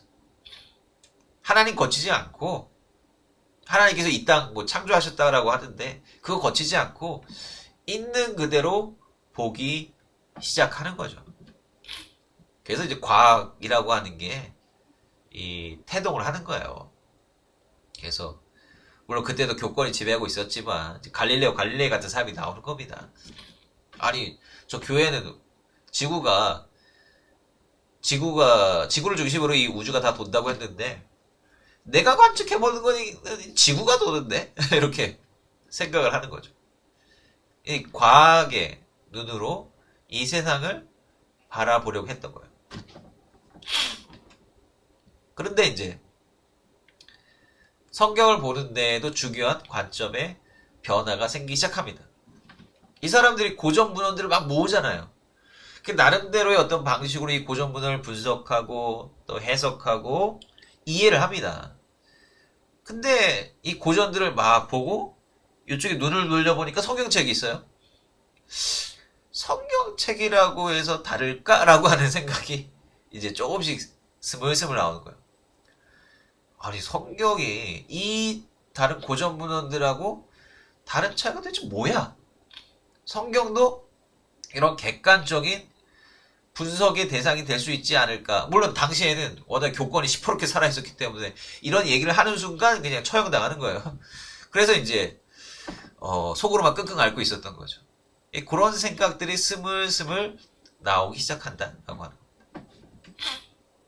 자, 그러면서 어떤 이제 일이 벌어지냐 하면 마틴 루터의 종교개혁과 성서 번역이 이제 일어나게 됩니다. 마틴 루터의 종교개혁, 뭐 우리는 마틴 루터의 종교개혁이다라고 하면 솔라 피데, 오직 믿음으로, 이걸 보통 생각하고 있는데 두 개의 이제 종교개혁의 모토가 더 있었습니다. 솔라 그라치아, 오직 은혜로만, 그다음에 솔라 스크립투라, 오직 성서로만. 우리에게 중요한 건 바로 이 솔라 스크립투라입니다. 그래서 이 마틴 루터가 당시 뭐 여러분 잘 아시다시피 당시에 이제 카톨릭 교회가 뭘 하고 있었어요? 성베드로 성당 건축을 위해서 모금을 하고 있었다고. 뭐 모금하는 것까지 좋은데 이거를 또 이제 강론을 하면서 동전을 거기에 헌금함에 놓고 동전이 쨍그랑거리는 소리를 내는 순간 너희들의 영혼은 천국에 올라간다. 이제 이 얘기를 하는 거예요.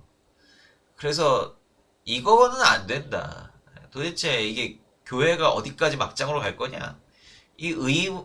문제의식을 마틴 루터가 품은 거예요. 근데 마틴 루터가 중요하게 품었던 문제의식은 뭐냐면, 왜 이러한 부패와 잘못된 강론이 나오느냐? 이거는 일반 사람들이 성서를 보지 못해서 그렇다라고요. 저 성직자들만 성경을 가지고 있어가지고, 결국 일반 평신도들은 성직자가 말하는 강론을 통해서만 성경을 접하는 거예요. 뭐가 써져 있는지도 몰라요. 그냥 성직자가 그렇다 그러면 그런 거예요. 네. 그러니까 마치 이 면죄부를 파는 것도 마치 성서에 있는 것이냐, 그런 식으로 이해를 했다라고 하는 거예요. 마틴 루터는 안 되겠다. 이거 일반 사람들이 성경을 다 읽을 수 있도록 성경을 번역해야 되겠다라고 하는 거예요. 그래서 마틴 루터가 종교개혁을 하면서 이 숨어 살면서 성경 번역을 하기 시작했다라고 하는 거예요. 그리고 이 마틴 루터의 그 종교 개혁에 있어서 또 중요한 동인이 되었던 것이 기술이 하나가 있거든요. 그 세계 최초의 금속 활자가 누가 만들었는지 아십니까?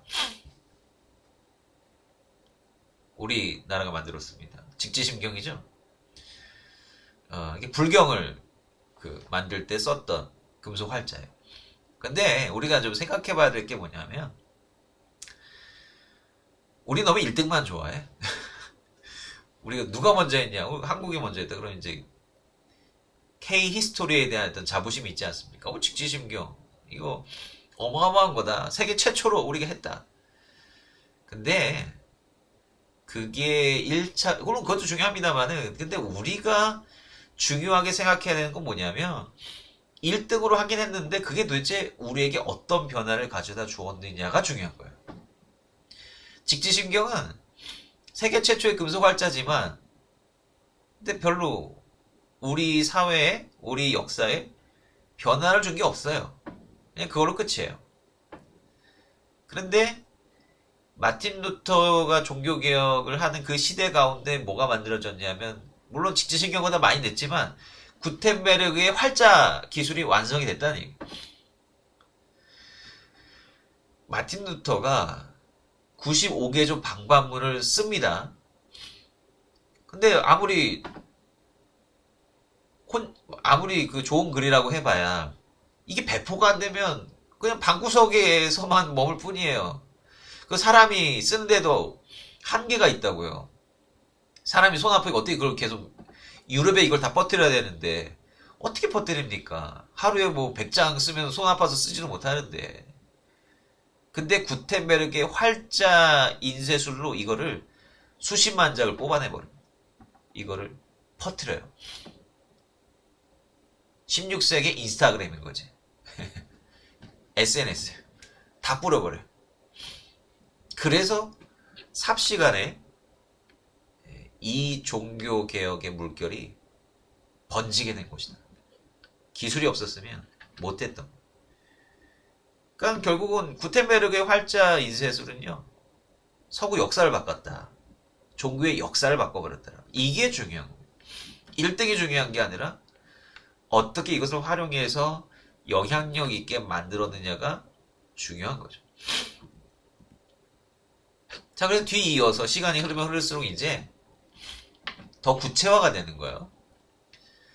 그러니까 한편으로는 이제 마틴 루터의 종교개혁이 일어나면서 기존의 카톨릭 교권이 무너지기 시작하는 거예요. 누구나 성경을 다 읽게 되었어요. 그러니까 이걸 엄청나게 막으려고 했어요. 그래서 그 루터를 잡아서 죽이려고 했고 번역하는 사람들을 잡아다가 막 엄청나게 화형시켰습니다. 그럼에도 불구하고 그 물결이 그치지 않은 거예요. 마틴 루터가 이 성경을 번역하고 하면서 주창했던 또 중요한 개념이 뭐냐면 만인사제. 모든 사람이 사제다. 모든 사람이 성직자다. 그래서 엄밀히 말하면 개신교 전통에서의 목사도요 평신도 직제입니다. 저도 목사지만 이 이야기를 이제 우리 성도님들한테 해줄 때 꼭 이야기를 합니다. 평신도 직제다. 목회자도 사실은. 우리 다 동일하다라고. 이런 마인드가 있어야 중요하다라고. 이 종교개혁의 정신을 이해하는 게 되게 중요하다라고 하는 거예요. 이제 유럽의 이제 그런 세속적인 부분에서는 어떠냐. 이제 교권이 이제 무너지기 시작하니까 좀 생각이 자유로워진 거예요. 그러면서 계몽주의 합리주의. 소위 말하는 이제 과학적인 사고방식이 발전을 하기 시작합니다. 이 세계를 성경을 통해서 보는 게 아니라 이 렌즈를 걷어내고 있는 그대로의 우리의 이성, 합리주의 이런 것들을 보자. 그리고 그 이전 이제 교권이 무너지니까 왕권도 이제 위태롭게 돼요. 왜냐하면 유럽에서 왕의 권위를 지켜주는 게 뭐냐 왕권 신수설이거든요. 왕권 신수설. 생각해 보세요. 어떻게 보면 생물학적으로 똑같은데 어떤 사람은 왕이 되어서 통치를 한다? 사람들은 그냥 그렇게 왜요?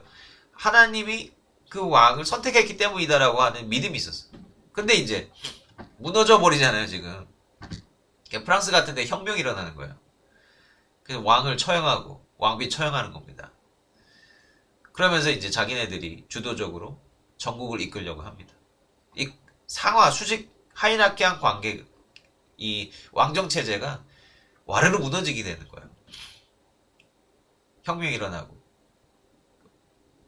그러니까 이제 더불어서 왕정을 떠받쳐 주거나 어떤 정당성을 부여했던, 우리 스스로도 엄청난 권력을 가지고 있었던 교회를 불신하거나 개혁하고자 하는 물결들이 계속해서 벌어지게 되었다라고 합니다.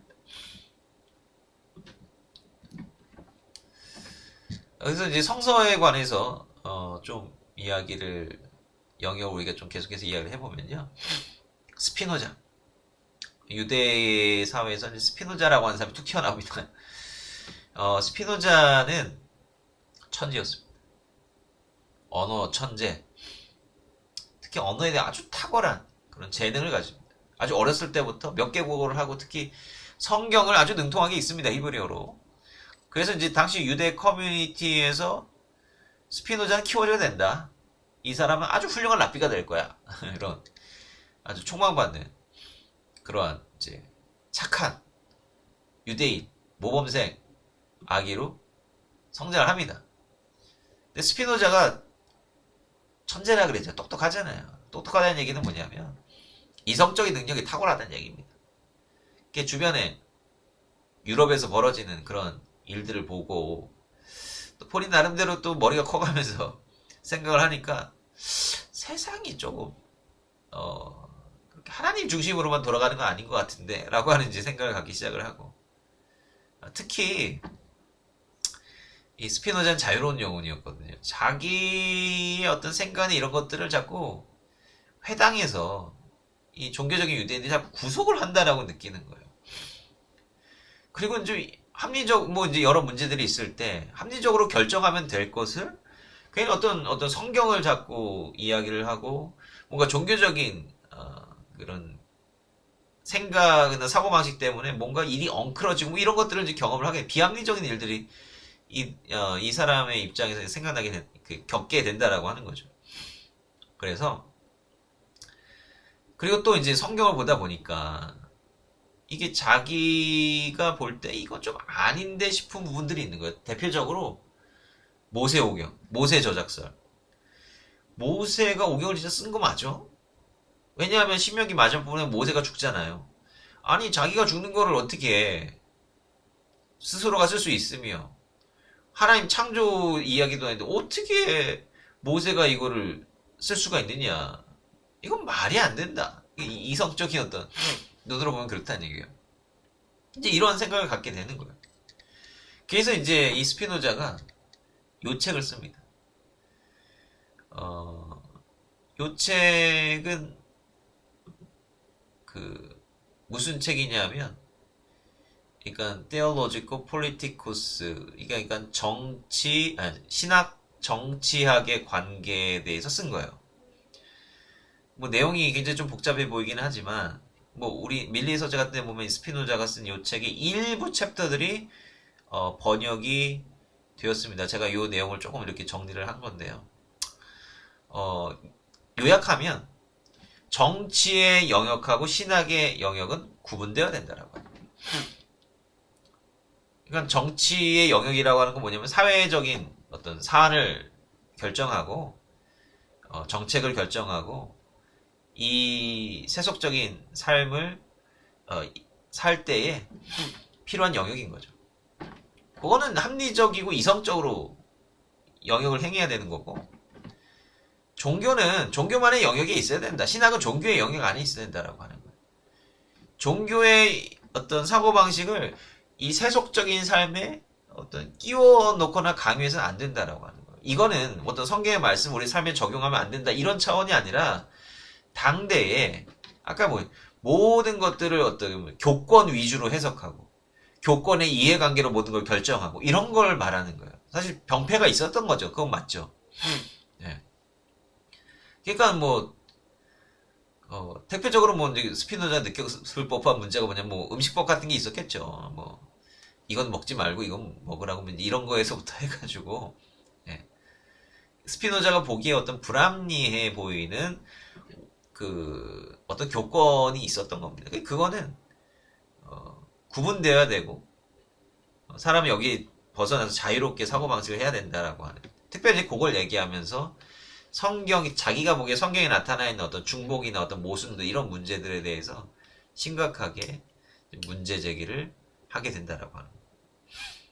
그러니까 이제 스피노자가 어떻게 보면 아주 최초의 뭐 비평학자라고 이야기를 하기도 하는데, 뭐 이거를 이 책을 이제 쓸 때만 하더라도 이게 스피노자는 겁이 났던, 그리고 이거를 이름 없이 출판을 해버렸어요. 나중에 이제 들켜서 파문당하고 쫓겨가고 이제 목숨의 위협을 당하기도 하지만, 어쨌든 간에 이건 당시 굉장히 파격적인 것이었고, 성서 자체가 뭐 모세가 쓰지 않았다거나, 어떻게 같은 이야기가 반복이 되는데 이 모순이 존재한다거나, 이런 걸 제기한다라고 하는 것 자체가 뭘 위배하는 거예요? 성서는 모호하고 완전한 하나님의 책이다라고 하는 것에 대해서 그 태클을 거는 거기 때문에, 이거는 하나님의 신성한 권위에 대한 모독, 이거는 죽을 죄다라고, 당시로서는 죽을 죄였다라고 하는, 그렇게 이해가 됐다라고 하는 거죠. 그러니까 성경을 하나 인간적인 책이라고 이제 보기 시작하는 거예요. 우리가 오해가 있는데, 우리가 이제 이걸 이야기를 하면서 좀 풀어가야 되는 부분들이긴 한데요. 그러니까 어떤 성서의 어떤 비평학적인 입장들 자체가 다 인간적인 어떤 소유의 인간적인 산물이다, 성경 그렇게 보려고 하는 건 아니거든요. 성경을 해석하고 바라보는 하나의 관점인데, 비평적으로 접근한다고 해서 이거 하나님의 말씀이 아니다, 인간이 뭐 꾸며낸 거나 만들어낸 거다, 이렇게 말하려고 하는 건 아니에요. 물론 그렇게 말하는 사람도 있긴 해요. 근데 이제 제가 이해하는 어떤 비평적인 관점이라고 하는 건 그건 아니거든요. 그래서 우리가 아마도 다음 시간에 해야 될 것 같네요. 또 좀 말이 길어져가지고. 그래서 뭔가 문서설이나 이런 것들에 대해서 좀 이야기를 나눌 때, 저는 뭐 개인적으로 문서설에 동의는 하지 않습니다만은, 근데 중요한 건 왜 사람들이 이제 그런 아이디어를 갖게 되느냐라고 한번 고민해보는 건 중요합니다. 도대체 이 사람들이 성경에서 보고자 했던 것이 도대체 무엇이었을까? 이들이 발견하게 된 문제가 무엇이었을까? 그리고 이건 어떻게 해결할 수 있을까? 이 질문을 좀 해봐야 되거든요. 그래서 이제 그런 부분들에 대해서 이야기를 좀 계속해서 나눌 건데, 요 사람까지만 하고 오늘 마무리 하려고 하는데, 요한 필립 가블러라고 하는 사람, 이 성서학의 아버지입니다. 아마 이 사람에 대해서는 잘 못 들어보신 분이 많으실 거예요. 아마 신학교에서 공부를 하셨어도 이 사람에 대해서는 잘 다루진 않는데, 저는 굉장히 중요하게 다룹니다. 왜냐면 이 사람이 성서학의 어떤 기본 개념을 정립한 사람이에요. 이 사람들이 이제 짤막한 연설을 했거든요. 제가 이제 제반 내용은 이렇게 이제 요약을 해서 제시를 해드렸으니까 이 링크를 통해서 한번 읽어보시면 좋을 것 같습니다. 이 사람이 제기하는 문제는 뭐냐면요. 이 사람은 이제 성서학이라고 하는 과목을 태동시킨 사람이에요. 그럼 그 전에 성서학이 없었습니다. 이전에 성서학이라고 하는 것 자체 존재하지 않았어요. 그럼 뭐가 있었습니까? 신학이 있었지. 신학, 특히 교의학. 이게 이제 신학교마다 이 용어가 좀 달라요. 보통은 조직신학이라고 이야기를 합니다. 조직신학은 굉장히 현대적인 개념이에요. 근데 굉장히 클래식한 개념은 뭐냐면 교리학 내지는 교의학입니다. 조직신학 교수님한테 이제 교의학 공부하세요 이러면 굉장히 기분 나빠하실 수도 있습니다. 왜냐하면 이제 교의학은 중세적인 용어이기 때문에 그렇습니다. 그러니까 교의학이라고 하는 건 뭐냐면 교회의 가르침, 즉 교리예요, 교리. 교리를 만들고 교리를 적용하고 교리를 이제 어떻게 해석할 거냐, 이 부분인데, 사실은 이제 뭐냐면 성서에는 내용들이 잘 정리가 안 돼 있잖아요. 무슨 어떤 이스라엘 역사라든지 이런 흐름이나 이런 거에 따라서 했기 때문에, 그리고 뭐 다양한 서신서들도 있고 모르지 않습니까? 이게 이것만 가지고서는 잘 이게 교회에 어떻게 신앙생활 하는데 도움이 될 수 있도록 이게 금방 정리가 안 돼요.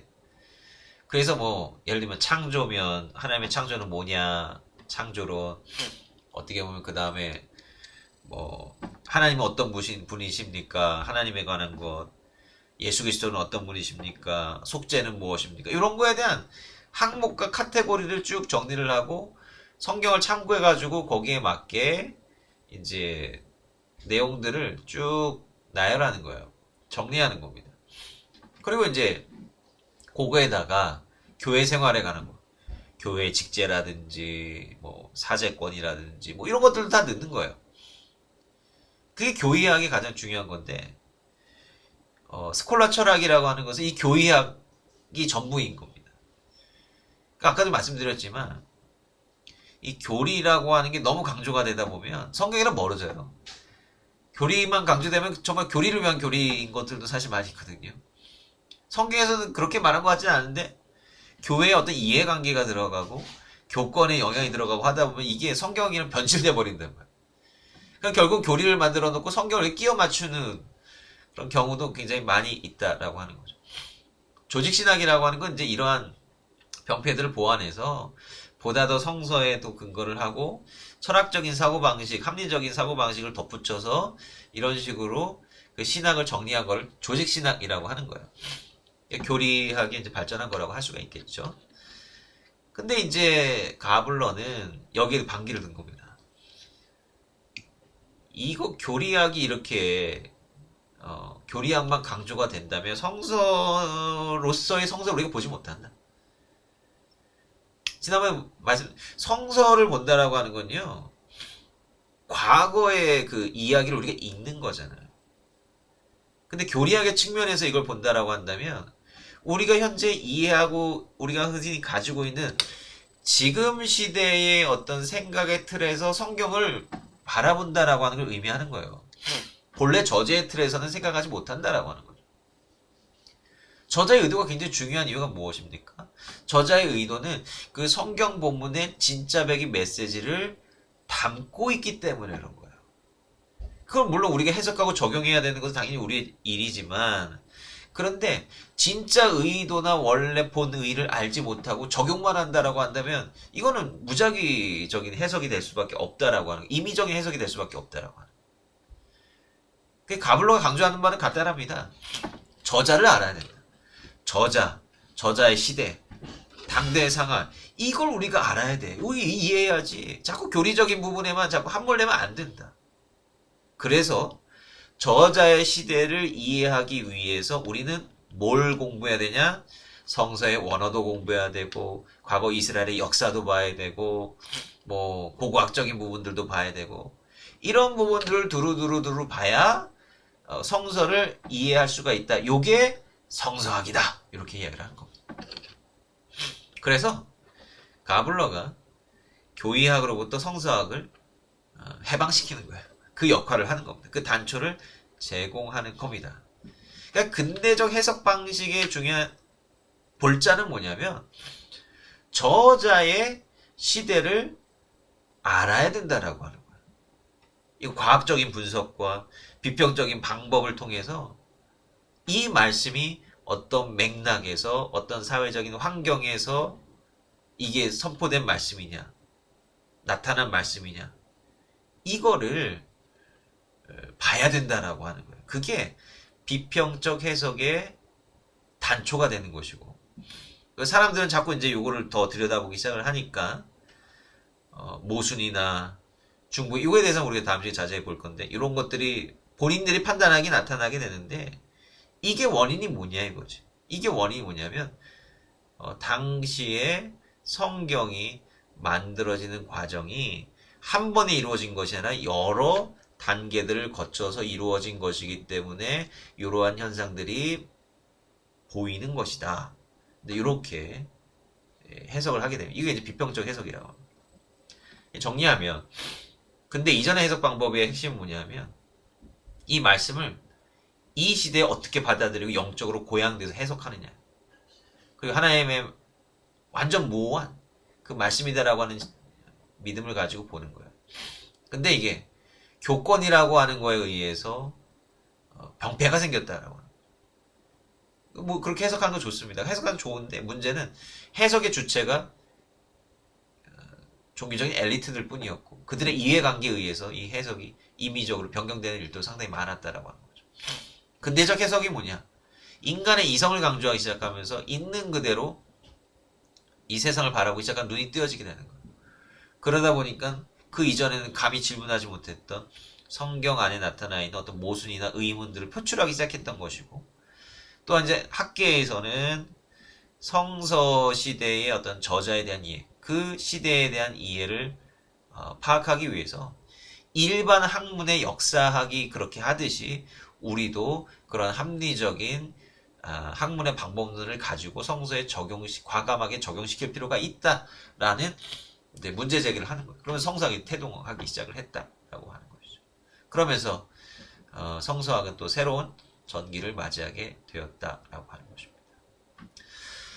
시간 많이 지났네요. 오늘 그 다음 부분까지 진행을 할 수 있을까 좀 생각했는데 역시 여기까지밖에 못했습니다. 다음 시간에는 오경 토라로부터 해가지고 이제 오경 갈 수 있으면 창세기 초반부까지 좀 보려고 합니다. 아마 제가 생각할 때는 오경의 전체적인 부분까지만 정리할 수가 있을 것 같기는 한데요. 이런 이야기들을 좀 계속해서 해 나갈 예정이고요. 그다음에 하나가 더 남았습니다. 아스트릭이라고 하는 아주 기초적인 어떤 문서설에 대한 이야기를 했는데, 우리가 문서설이라고 한다면은 무슨 인본주의적인 관점으로 접근을 하잖아요. 근데 최초의 문서설에 대한 견해는 굉장히 보수적인 이해에서 시작이 되었습니다. 그 흥미로운 부분인데요. 근데 그런 부분에 대해서 우리가 이야기를 좀 나누려고 합니다.